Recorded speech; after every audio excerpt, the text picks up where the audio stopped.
네, 슬기로운 라디오 생활 1부는 슬기로운 자취생활 시간입니다. 매주 수요일 우리 동네를 살기 좋은 곳으로 만들기 위해서 지역의회에서 어떤 일을 하고 있는지 알아보는 시간 가지고 있는데요. 학교에서 먹는 아이들의 식사, 학생들은 만족하고 있을까요? 경기도 행정감사에서 관련 내용이 등장했다고 하는데요. 경기도의회 교육행정위 박성훈 경기도의회 의원 연결해 들어보겠습니다. 의원님 나와 계시죠? 네, 안녕하세요. 네, 박성훈 의원입니다. 네, 반갑습니다. 네. 경기도의회 지금 2021년 행정사무감사가 진행 중이죠? 네네. 예, 현재까지 내일까지고요. 네. 내일까지고요. 네. 예. 자, 의원님께서 활동하고 계신 교육행정위원회에서는 어떤 감사를 진행하고 있습니까? 네, 교육행정위원회에서는 경기도 교육청 조직 중에서요. 네, 예. 행정, 시설, 급식, 미래교육, 감사관실 이런 거에 대한 감사를 진행하고 있습니다. 네. 예. 얼마 전에 교육지원청 행정감사에서 학교급식과 관련된 내용이 언급이 됐는데 네. 어떤 문제가 있었던 겁니까? 그 학교 무상급식이 크게 인건비하고 식품비로 구성이 돼 있거든요. 예. 그런데 이제 여기서 이제 인건비 비율을 한번 학교별로 봤더니 음흠. 그러니까 경기도 내 학교 중에 1,000명에서 1,200명 규모의 학교들 예. 인건비 비율을 봤더니 일반적으로 30% 전후에서 플러스 마이너스 한 10% 정도 차이가 나거든요. 예. 그런데 예. 어떤 학교들은 인건비가 53%에 달하는 학교도 있었어요. 그렇다면 이제 인건비를 뺀 나머지가 식품비니까 예. 식품비, 식재료에서 이제 그만큼 차이가 많이 난다는 거죠, 학교별로. 학교별로 차이가 난다. 네네. 예. 급식을 만드는 인력이 있어야 급식이 제공이 되니까 인건비가 급식비에 포함되는 게 당연한 게 아닌가 싶은데 무슨 문제인 겁니까? 아까 얘기 드린 것처럼 예. 그러니까 인건비가 과도하면 그만큼 그 식재료 비용이 준다는 얘기니까요. 아하. 그게 경기도 내로 보면 학교별로 식재료를 구입하는 비용이 학교마다 차이가 나면 결국은 급식질이 이제 균등하지 못하다는 문제가 있는 거죠. 예.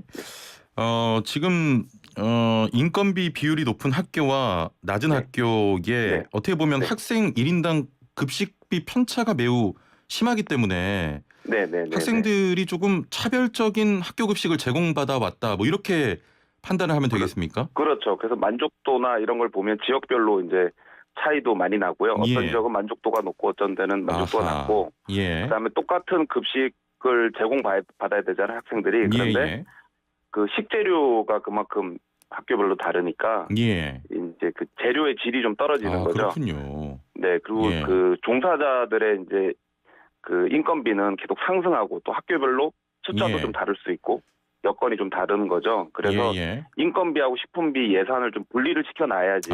그렇네요. 정확하게 이제 식재료비가 균등하게 갈 수 있는 거죠. 예. 지금 인건비라고 하면 그 영양사분들 말씀하시는 겁니까? 네, 종사자, 조리 종사자, 영양사 포함해서 조리 종사자 포함하는 거죠.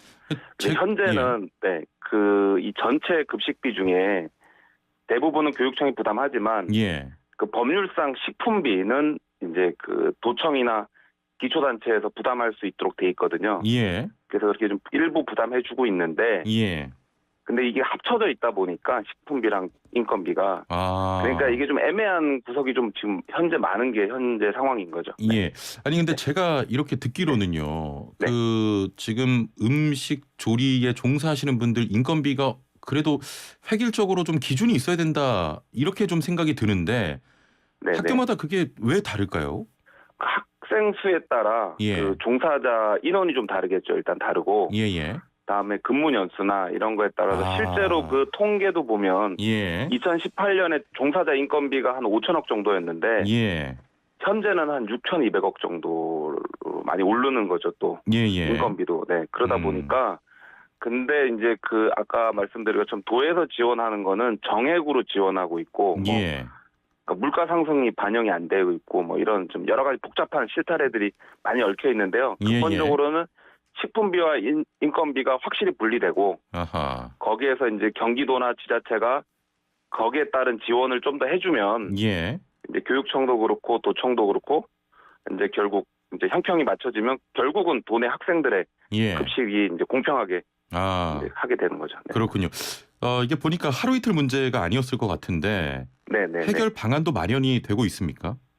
이거를 이제 도청하고 사실은 경기도 교육청하고 서로 이제 그 합의가 잘 안 됐었죠. 이 분리하는 문제에 대해서.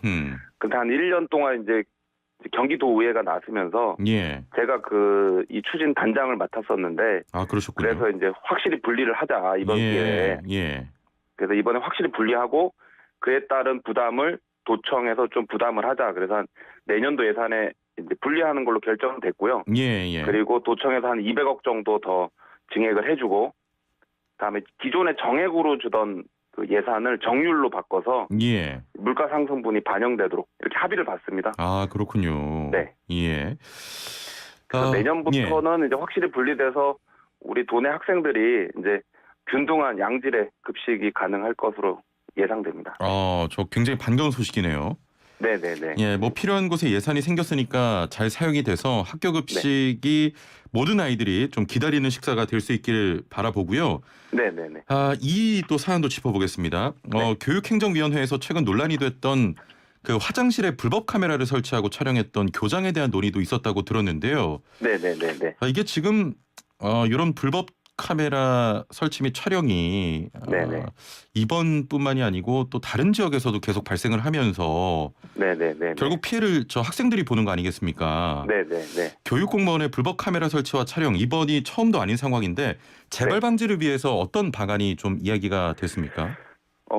그리고 교육공무원들은 아무래도 일반 공무원들보다 이런 도덕성이나 이런 성범죄 뭐 이런 거에 대해서 더욱더 엄격해야 되고 거의 이제 최소화해야 되거든요. 아예 없어야 되죠. 없어야 되는데도 불구하고 제가 이번에 행정사무감사 하면서 이제 최근 4년간 그러니까 2018년부터 올해 9월까지 그러니까 3년 9개월 동안에 그 경기도 공무원들 교육공무원분들 징계 현황을 받아봤더니 음주운전이 195건이 있고 성비위도 한 80건 정도에 달해요. 네.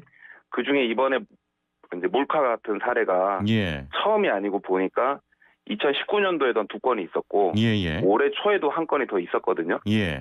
그런데 문제는 징계가 이제 그 해임 정도 수준에 그치는 거죠. 그러니까 이 중징계의 최고는 파면이고 그 다음이 해임인데 이 징계 또 처분 결과를 보면 4년 동안 파면은 5건에 불과하고 해임은 62건이거든요. 지금 말씀하신 거 조금 정리해 보면 많은 이런 도덕적 해이로 인한 문제점이 발생했음에도 불구하고 징계에 이른 경우가 굉장히 적었다 이런 말씀이십니까? 네, 징계가 좀 솜방망이 있었던 거죠. 그러니까 약하고. 좀 약했다는 거죠. 왜냐하면 파면하고 해임은 이 차이가 크거든요. 그러니까 해임은 그냥 이제 그만두는 거지만 파면은 그 퇴직급의 2분의 1을 못 받게 되는 거거든요. 굉장히 중징계 중에 제일 큰 건데 이번 몰카 같은 경우 사실 파면에 이르러야 된다고 저는 주장을 하거든요. 특히 그런데 지난번 다 해임으로 그쳤어요. 네. 아니 다른 건 몰라도요. 해임 같은 성비 사건의 경우에는 좀 강력한 처벌이 있어야 되지 않겠습니까? 그렇죠. 이게 그 경징계 외에 다른 것도 있고 그런데 대부분 중징계로 좀 가야 되고. 이번 사태 같은 경우도 그 이재정 교육감도 강력한 징계를 해서 재발 되지 않도록 하겠다 이렇게 얘기도 하셨거든요. 그렇다면 근데 이번을 계기로 성비위 관련된 거는 강력한 처벌을 해서 좀 경각심을 가져야죠. 이 교원분들이나 일반 그 행정공무원들이 그렇게 됐으면 좋겠습니다. 그래서 제가 얼마 전에 우리 의원님 기사를 좀 찾아봤는데 이런 성비위 교육공무원에 대한 강력한 또 징계 처분을 촉구하셨다 이런 기사를 본 것 같거든요. 어떻게 말씀을 하신 겁니까? 이게 결국 처분 결과가 약하면 이게 도덕적 해이가 그만큼 더 커질 수 있으니까 이게 좀 강력한 징계를 이번 기회에 제가 이 통계로 보여줬거든요. 그러니까 이 처분 결과에 대한 통계를 제가 그 행정사무감사에서 얘기를 했고 너무 소방망이었다. 징계를 강력하게 하자. 그리고 또 이거 예방도 중요하거든요. 그래서 이거를 이제 그 일선 학교나 교육 공무원들한테 경각심을 좀 가지게.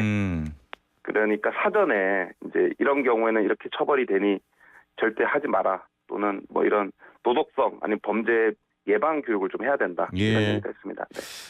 지금 우리 국민들도요.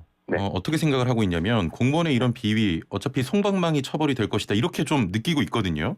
네네. 이번 그 초등학교 교장 몰카 사건을 어떻게 보면 반면 교사로 좀 삼아서 네네네. 그렇죠. 예, 이제 앞으로 또 이런 문제에 대한 징계 수위를 좀 높이자 이번 네네네. 사건으로. 네. 이거 뭐 저 개인적인 생각뿐만이 아니고 국민들 모두가 느끼는 생각일 텐데 이 부분에 대해서는 동의를 하시는 거죠? 네네. 그리고 교육청에서도 저의 그 요구에 충분히 공감하고 예. 네, 그렇게 하도록 강력한 처벌이 이루어지도록 하겠다 이런 답변도 받았습니다. 예, 알겠습니다. 자, 오늘 뭐 저 학생들의 급식과 또 네네. 공무원 이런 성비위 뭐 도덕적 해이에 대해서 짧게 뭐 이야기 나눴는데 네. 혹시 뭐 애청자분들에게 하실 말씀이나 뭐 앞으로의 계획 있으시면 한 말씀 부탁드리겠습니다. 네. 그 아까 얘기 드린 것 중에 그 급식비, 우리 아이들 학생들의 급식비가 사실 굉장히 중요한 문제거든요. 예. 이 교육 중에서도 이 급식이 또 학생들 만족도나 그 학교 생활에 있어 중요한 부분인데 예. 사실은 그 우리 어른들이나 좀 이게 좀 무관심하지 않았나 좀 생각도 들고요. 그 급식 만족도 조사를 보면 학생들은 낮은데 예. 학부모랑 선생님은 높아요. 그래서 이게 공통적으로 전체로는 높다 이렇게 포장돼 있지만 그 통계상은 그렇습니다. 학생이 제일 낮고 그다음 학부모, 선생님들 만족도가 높아요. 그래서 그 괴리가 있다는 거네요. 네, 그래서 선생님들 기준으로 이 급식을 구성하는 거 아니냐 이런 제가 얘기를 했었는데 우리 아이들 학생들이 원하는 그 만족하는 급식이 이루어지고 그다음에 예산도 이제 내년부터 분리되니까 확실하게 균등하게 지역별로 지금처럼 차이 나는 학교별로 차이 나는 급식이 이루어지지 않도록 제가 앞으로도 계속 챙기고 그렇게 해야 될 것 같습니다. 그렇게 하도록 하겠습니다. 예, 급식 문제에 대해서 말씀하셨고 마지막으로 그 공무원의 도덕적 해이에 대해서도 짧게만 말씀 부탁드리겠습니다. 네. 이 교육 공무원들은 다른 일반 공무원보다 이 아이들을 가르치는 입장이기 때문에 그만큼 이런 뭐 음주운전이라든지 성비위 뭐 이런 금품 수수 뭐 이런 것들은 더욱더 근절돼야 되고 없어야 되는 게 맞는 거거든요. 그리고 그렇습니다. 그렇게 했더라도 더 강력한 처벌을 해야지 교육의 입장에서는 맞다고 저는 봅니다. 그래서 이 부분에 대해서 더 경각심 가지고 우리 학생들이 좀 안전하고 또 그 바른 길로 갈 수 있도록 좀 노력해야 될 것 같습니다. 그런 부분이 꼭 지켜질 수 있도록 현장에서 열심히 뛰어주시길 바라겠습니다. 네, 고맙습니다. 네, 오늘 말씀 여기까지 듣죠. 감사합니다. 네, 고맙습니다. 네, 지금까지 경기도의회 박성훈 의원과 함께했습니다.